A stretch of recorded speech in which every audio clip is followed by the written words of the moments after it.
وعن العلماء المتقين وعن الأولياء الصالحين وعن مشايخنا في الطريقة النقشبندية العالية قدس الله تعالى أرواحهم الزكية ونور الله تعالى ذريتهم المباركة وأعطى الله تعالى علينا من بركاتهم وفيضاتهم دائما والحمد لله رب العالمين. الفاتحة. سبحان ربي العلي الأعلى وهاب. بسم الله. الحمد لله الحمد لله الحمد لله رب العالمين حمدا دائما مع خلودك. اللهم صل على سيدنا محمد وعلى آله وصحبه وسلم الفاتح لما أغلق والخاتم لما سبق والناصر الحق بالحق والهادي إلى صراطك المستقيم وعلى آله حق قدر ومقدار عظيم. اللهم افتح لنا فتحا مبينا وأنت خير الفاتحين. آمين. اللهم افتح لنا فتحا قريبا وأنت خير الفاتحين. آمين. اللهم اجعل لنا من لدنك وليا. اللهم اجعل لنا من لدنك سلطانا نصيرا. آمين. اللهم يا رب أنت ربنا ونحن عبادك اجعلنا من عبادك الصالحين الذين لا خوف عليهم ولا هم يحزنون. اجعلنا من التوابين واجعلنا من المتطهرين.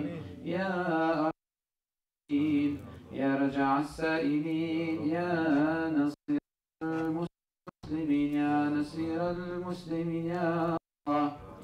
اللهم انصر الإسلام والمسلمين في كل مكان. اللهم يا رب اغفر للمسلمين والمسلمات والمؤمنين والمؤمنات. اللهم صل على سيدنا محمد صلاة تنجينا بها من جميع الأحوال والآفات وتقضي لنا بها جميع الحاجات وتطهرنا بها من جميع السيئات وترفعنا بها عندك أعلى الدرجات وتبلغنا بها أقصى الغايات من جميع الخيرات في الحياة وبعد الممات. اللهم يا ربي ارزقنا فقها في الدين وزيادة في العلم وكفاية في الرزق وصحة في البدن وعافية في الدنيا والآخرة. اللهم يا ربي ارزقنا لسانا ذاكرا وقلبا خاشعا وبدنا صابرا ورزقا واسعا وأولادا صالحا وعملا مقبولا وتوبة نصوحا وتوبة قبل الموت وراحة عند الموت. اللهم قنا عذاب النار وقنا عذاب القبر وقنا عذاب الحشر. اللهم صل على سيدنا محمد عافية الأبدان وشفائها طب القلوب ودوائها نور الأبصار وضيائها. اللهم يا رب الناس أذهب الباس اشف أنت الشافي لا شفاء إلا شفاؤك شفاء لا يغادر سقما. اللهم يا لطيف يا لطيف لم تزل ألطف بما فيما نزل إنك لطيف لم تزل بلطف قد عودتنا. يا ربي آمن خوفنا يا ربي آمن خوفنا يا ربي آمن أمان.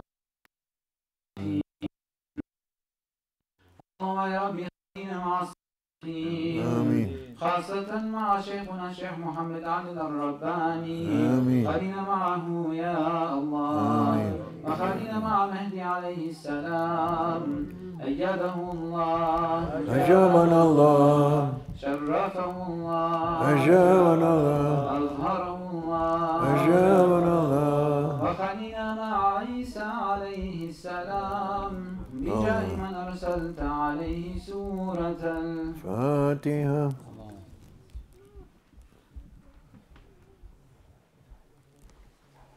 آمين. تقبل الله. ما شاء الله.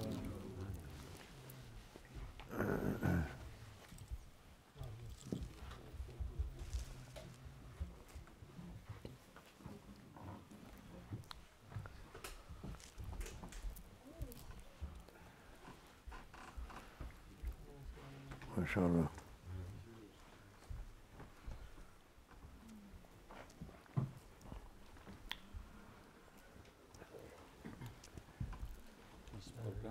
Wie? Was machen wir? Hm? Ich frage. Weiß nicht.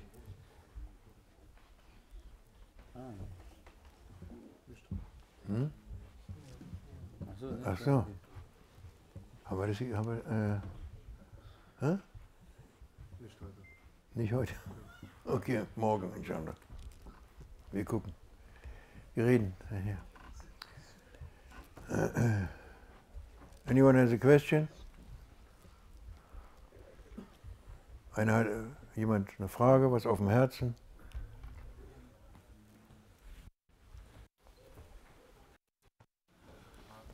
Ich wollte bei der Sohbat zum Jumu'ah-Gebet was fragen. Wie bitte? Bei der Sohbat zum Jumu'ah-Gebet, da ist mir noch eine Frage übrig geblieben. Ja. Da ist es ja um Gehorsamkeit gegangen gegenüber der Regierung. Und ich habe mich da gefragt, wie das dann, also Alhamdulillah, es ist ja jetzt im Moment nicht so, aber es könnte Verstehst sein, du ihn? dass es dann einen Impfzwang gibt zum Beispiel. Und ob wir in dieser Hinsicht dann auch gehorchen sollten oder wie das dann aussieht. Im Moment gibt es ja nicht, aber wenn so ein Impfzwang kommt, ob man da auch gehorchen muss, die Regierung. Wenn das kommen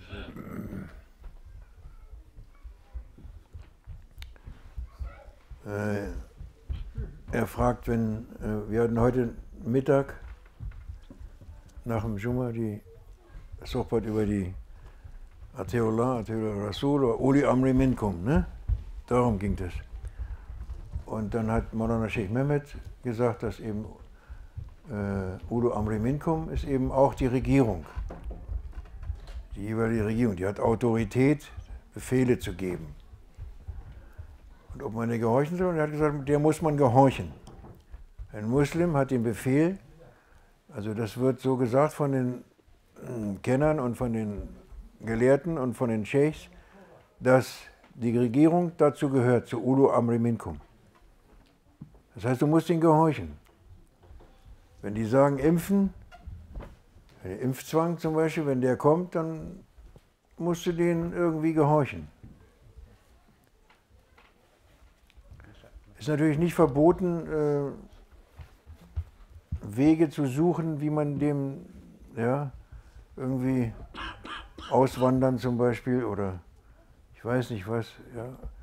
Aber im Prinzip, wenn die einen Zwang machen, dann musst du gehorchen. Die Alternative wäre ja, auf deine Frage zu antworten, die Alternative wäre ja, Rebellion anzustiften. Ja? Du machst, was die auch versuchen. Jetzt, ja, die machen dann Rebellion. Wer macht mit mir mit? Wir machen Demonstrationen. Dann kommt immer Gewalt. Dann Shaitan mischt sich natürlich ein, weil Shaitan will die Fitna.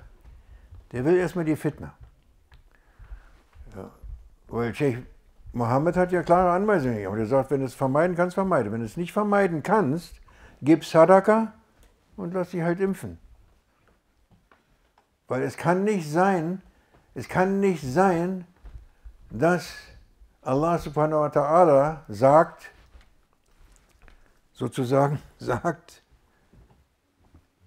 den Abdel Fattah, der wird jetzt geimpft und wenn es gut geht, dann stirbt er.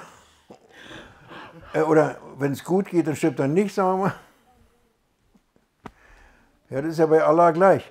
Was ich sagen wollte, ist, dass Allah entschieden hat und schon entschieden hat und ist schon festgelegt, wann du gehst von dieser Welt. Auch welche Krankheiten du hast. Es ist alles bestimmt. So oder so. Deswegen muss man sich keine Sorgen darüber machen. Man gibt Sadaka und hofft, dass man gesund bleibt. Ja? Wozu? Gesund zu bleiben, um Allah zu dienen. Ja?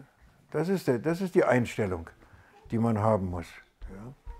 Und man kann nicht eine Revolution anzetteln und dann gehen aufgrund dieser Rebellion, aufgrund dieser Revolution, werden Leute getötet, verfolgt, ins Gefängnis. Ich weiß nicht, was für ein Leid dann durch diese Sache dann entsteht noch. Was ganz anderes Leid ist. Ja. Wobei die meisten, mit denen du dann gehst, rebellieren, das sind Leute, die wollen nicht geimpft werden. Oder, ja, sagen wir mal, die wollen so leben wie vorher. Die wollen die Krankheit auch nicht haben und wenn sie die Krankheit dann nicht mehr haben und wenn das alles weg ist, möchten wir genauso leben wie vorher. Den gleichen Mist machen, gleiche shaitanische Arbeit machen, gleiche Unglauben praktizieren, gleiche Kufr praktizieren wie vorher. Das ist, was sie wollen. Die sagen nicht, ja Allah, schenk uns Gesundheit, ja, ich verspreche, ja, gibt es ja so Fälle, ja, die haben dann versprochen, Allah immer zu dienen, wenn sie aus einer Krise rauskommen oder so. Ja, das ist was anderes, wenn sie es dann einhalten. Ne? Meistens vergessen sie es dann. Ne? Deswegen, he was asking how to behave. There was a question from after Zuhr, the Sohbat, Atiullah, Atiur Rasul, wa ulu amri minkum. You have to obey the orders of Allah Almighty and obey the orders of Prophet and sallallahu alaihi wasallam and obey the orders of uli amri minkum. This is also government. The Sheikh is saying, and the Sheikh said this always, as long as I know them, and this rule is applicable, not to rebel against the government.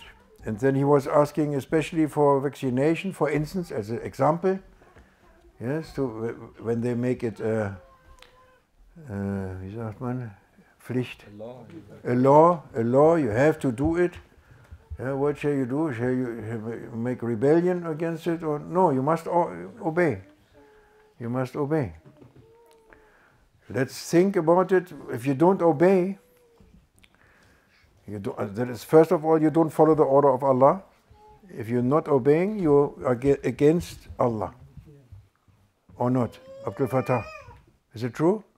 Well, yes, according to the verse of the Quran, yes. Is true? Yes. Yes, you are against Allah. Allah is saying no, you must obey. Then, if you don't obey, what happens? Let's say you are, what is the alternative? Is rebellion. You must make rebellion. I'm not taking it. Demonstrating, rebellion, yes. Or you go away, that is okay. If you go away, that is okay.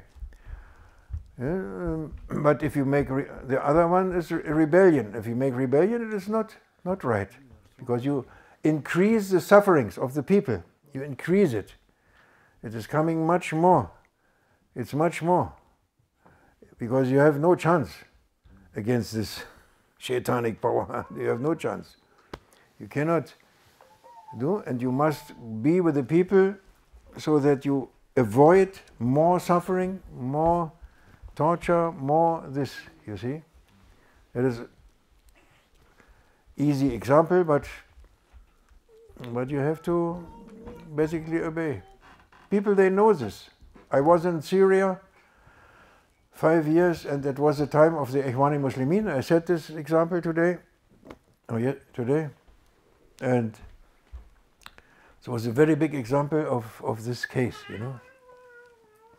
If they would have obeyed the government, 60,000 lives were saved, and 100,000 lives would not in prison and destroyed families and escaped the country. A terrible disaster, a disaster from this decision to make a rebellion against this government. Disaster.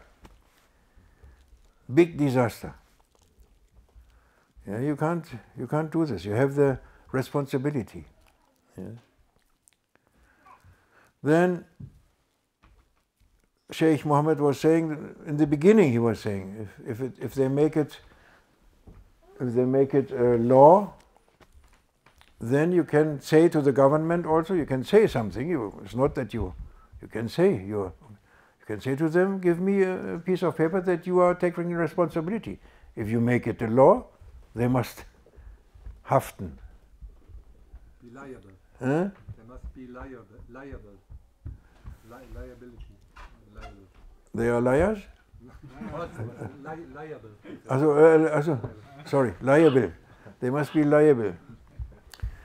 Yes, they must sign that if anything happening with you, you get sick, or die, pass away or something, they must give money to the family or to someone.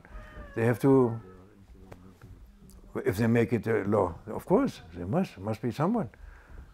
Yes, I think, yeah, you can, we look what Allah has in store. And then he said, if you have no chance to escape it, then you give sadaqah and you get vaccinated, let's say.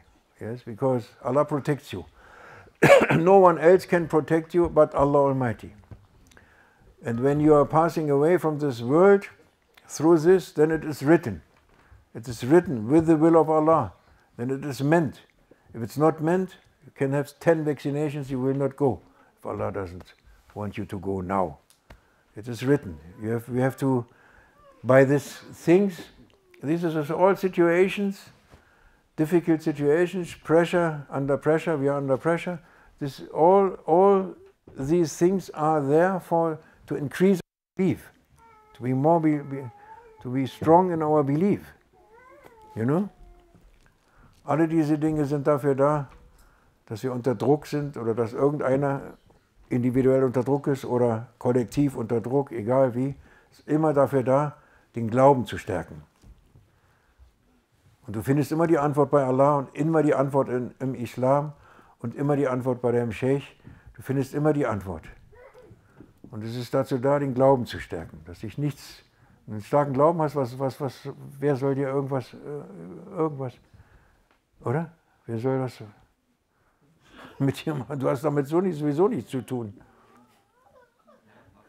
Oder? Aber du hast Verantwortung für deine Mitmenschen, verstehst du? Deswegen musst du mit Weisheit handeln, damit die nicht in Gefahr kommen. Das ist der Punkt. A believer, he has nothing to do with this world actually. He is always fine increasing his faith. And he doesn't want anything from this world, so he is free actually. But he must be careful, he lives with people, he lives with his brothers and sisters, he lives with his community, he is responsible also for them. What he is saying, maybe they do what he is saying, or they do what he is showing, they follow his example. So, you know, we have responsibility, our families, for our families, our brothers and sisters, and people, neighbors, relatives, anyone we are in touch with.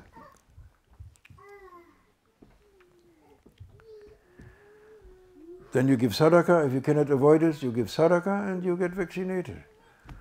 And then Allah is Karim, He can make you healthy without a problem.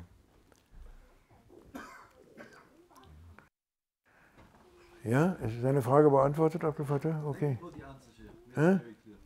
Okay. Anyone else?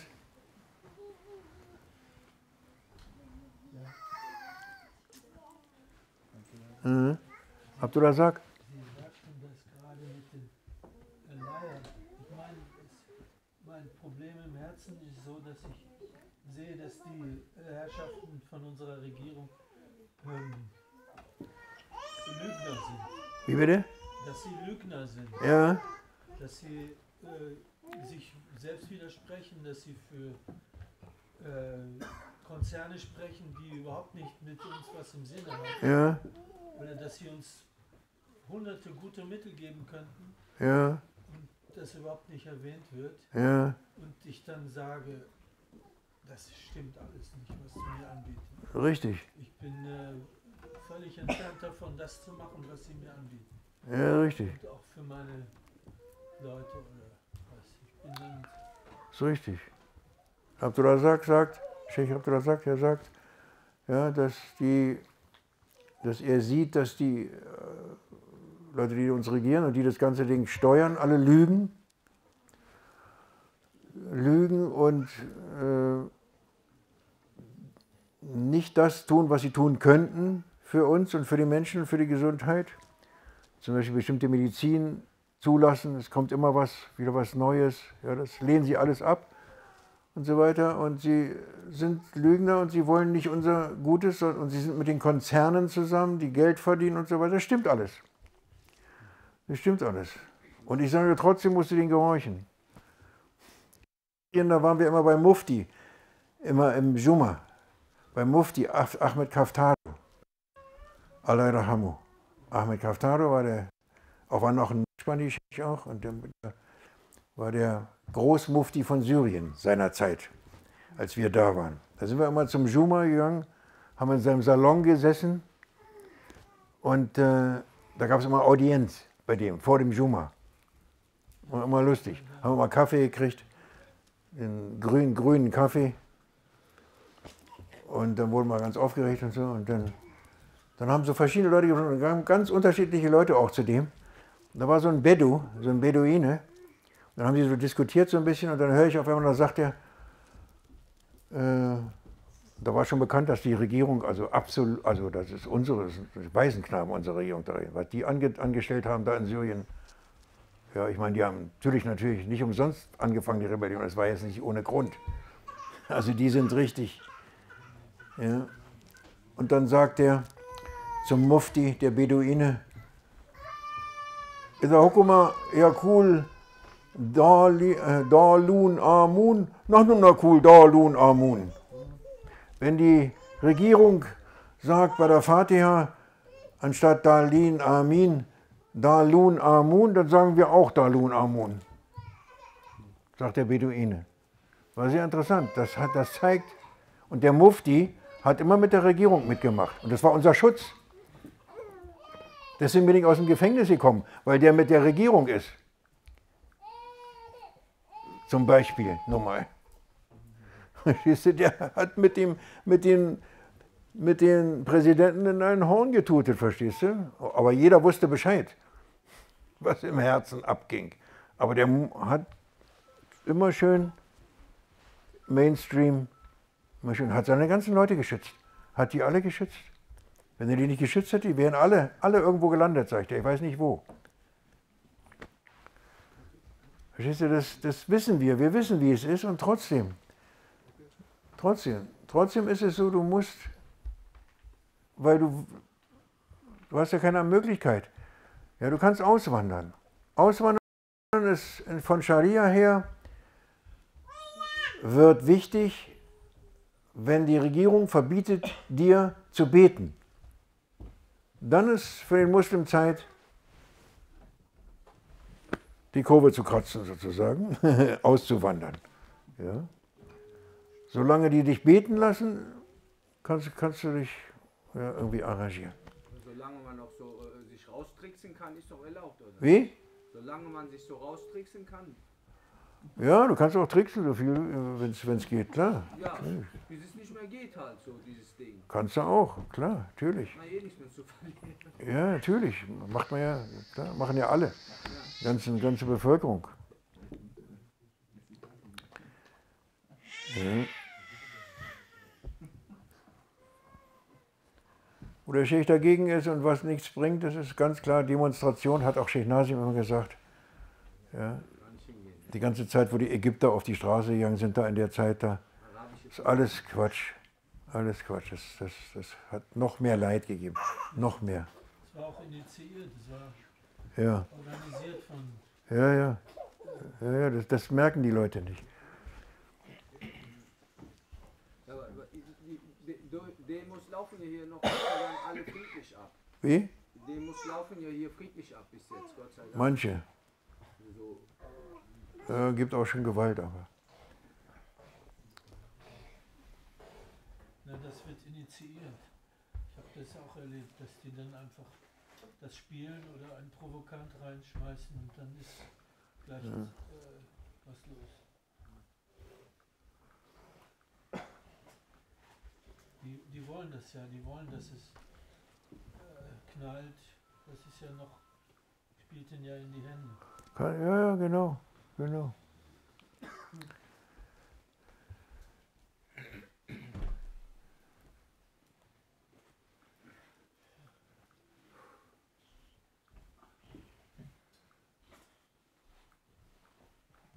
Anna Karim.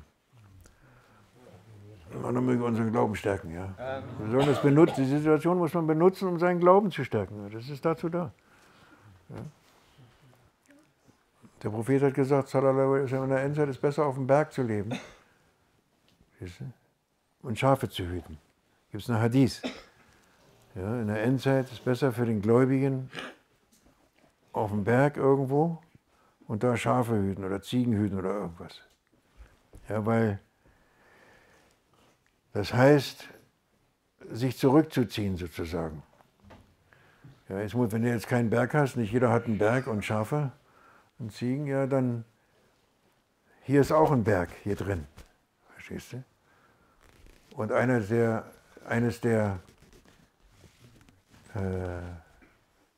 11 Kriterien im Naqshbandi-Orden, die der Shah Naqshband oder Uwais al-Bukhari erwähnt hat. Ja, gibt es so 11 Kriterien, 11 so Regeln so. Eine davon ist, dass der Murid, der Adept, dass er übt, die Khilwat, in Khilwat zu sein, in der Menge. Also unter Leuten, er ist unter Leuten, aber sein Herz ist in Khilwat. Er ist in Khilwat. Heißt, er ist immer mit Allah. Ja, wie die Heiligen, die sind immer mit Allah. Die sind immer mit Allah. Wenn die nicht mit Allah wären, das wäre eine Katastrophe. Das kann nicht sein. Die sind immer mit Allah. Sheikh Hassan war immer mit Allah. Der war mit uns und der war mit Allah. Sayyidina Mohammed war mit seinen Gefährten und war mit Allah. Immer mit Allah. Nicht, dass er irgendwann mal kurz mal nicht mit Allah war oder so. Oder? Mit den Leuten und mit Allah. Ja, das ist auch ein Aufruf dazu, misch dich nicht ein. Verstehst du? Misch dich nicht ein. Ist okay, wenn du Bescheid weißt. Sheikh Abdullah sagt, ja, wenn du Bescheid weißt, ist gut. Und du siehst dann auch die Zeichen, ja, und du freust dich einfach auf Mehdi a.s. Ja, schlimmer kann es nicht mehr viel werden. Sehr viel schlimmer. Ein bisschen geht noch. Ja, und dann kommt Mehdi a.s. immer näher. Immer näher. Merkst du schon. Ja. Dafür kann man das gucken und sehen, die Zeichen. Aber sich einmischen ist nicht ratsam. Ist nicht ratsam. Ja, es gibt das Gesetz der Malayani im Islam. Das soll man nicht machen. Das ist Haram. Malayani. Was mich nichts an, ich mische mich ein in etwas, was mich nichts angeht. Direkt. Ja, mische ich mich nicht ein. Ja, deswegen ist es besser, es ist ratsam, sich zurückzuziehen, nicht mitzudiskutieren, nicht mit Fitna mitzumachen. Ja. Passiert schon Fitna in der Familie, geht hier schon am Tisch, am Frühstückstisch geht es schon. Am Frühstückstisch kriegst du schon in der Familie, kommt schon die Fitna, kannst nicht mehr frühstücken. Weil einer sagt, impfen auf jeden Fall und der andere sagt, auf keinen Fall. Ja, und dann fangen die sich an zu streiten und dann gibt es Zwietracht und dann vertrauen sie sich nicht und dann kommen die Leute, die zeigen andere an, der hat sich noch nicht impfen lassen oder der hat das gemacht und das und alle diese Sachen. Das ist alles Fitna. Ja, man muss sich um sein Herz kümmern. Wer sich um sein Herz kümmert, hat 24 Stunden Vollbeschäftigung. Gar keine Zeit für irgendwelche, oder? Haben wir Zeit zu diskutieren? Argumentieren, diskutieren? Mutmaßen, spekulieren? Eigentlich nicht. Wenn du das machst, bist du schon weg von dir, weg, bist schon auf Urlaub. Ja, mit dem Ego zusammen nach Mallorca gefahren. Ist einmal zu Hause? Nee, ich bin gerade in Mallorca. Weg. Oder? Natürlich. Malayani. Du hast zu tun, immer. Du hast immer zu tun. Du kannst auch nicht Fehler von anderen Leuten angucken. Hast du gar keine Zeit. So bestellt mit anderen Leuten, der macht Fehler, der ist ein Fehler, ist alles falsch. In dem Moment, wo du sagst, ja, das ist so ein Fehler, macht dir, da bist du schon in deinem Fehler. In dem Moment. Du bist nicht bei dir, du machst gerade eine Sünde und sagst, der ist aber ganz schlimm. Wenn du sagst, der ist schlimm, das heißt, du bist schlimm. Ich bin auch, in dem Moment wirst du schlimm. Ganz einfache Sachen.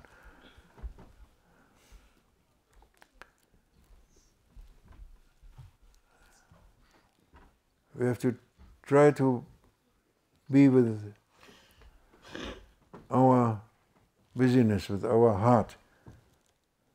To work on our heart, to work on our character, to work on our mistakes, to correct us, to work. You have no time to look to anyone or discuss with him, argue things which are no results, finally. Or to look or even to think about the brother, he is bad, he makes something bad, he is not intelligent, he is not, or something, he is not good, he is not the good one. If you are thinking this, or you say also to that one, then in that moment you are the same, at least, maybe worse. You are the same, because you go from yourself away to your brother, to the mistake. You are busy with the mistake of your brother. How can this be? Where are you? In that moment you make a big mistake. You are the same, like the brother, you want to judge him. No time. No possibility, no time, no place for such a thing. But everyone busy with this. It's a complete chaos, a mess. It's a mess. Among Muslims it's a mess also. Because of this. May Allah protect us, inshallah. Help us to awake and to be on the way. You have to only to listen to Maulana Shaykh Muhammad. He gives us the perfect lessons for these days, for this time, perfect. And it is so, when they listen, when the shaitan is escaping, when he is happening to listen a lesson from Maulana Shaykh Muhammad, he is quickly escaping, mashallah. A sword, very sharp sword. You take it or you're not. That is, if you take this, and it is enough. You are so busy with any lesson from him, any word. It's very short things, but there's everything in it. You are busy the whole day with such a thing, what he is saying. No? Yes. May Allah make it possible to follow him, or at least to obey. And you may obey, it doesn't matter. Don't worry. Don't worry. We are weak one, yes. We are weak one and we make mistakes. Make the intention. Make intention, do what you can. You can do something. Everyone can do, all of us, we can do something. And nobody is perfect, yes, from us, and we are terrible, actually. Not you, but me is terrible. But you do something. You do something. What you can do, you do. With that intention, inshallah. That may be enough. Allah completes it. He makes it complete for you. This is the mercy of Islam, secret of Islam, that He completes your intention. No? It's like this, like this. May Allah help us, inshallah. From Him is a help. Al-Fatiha.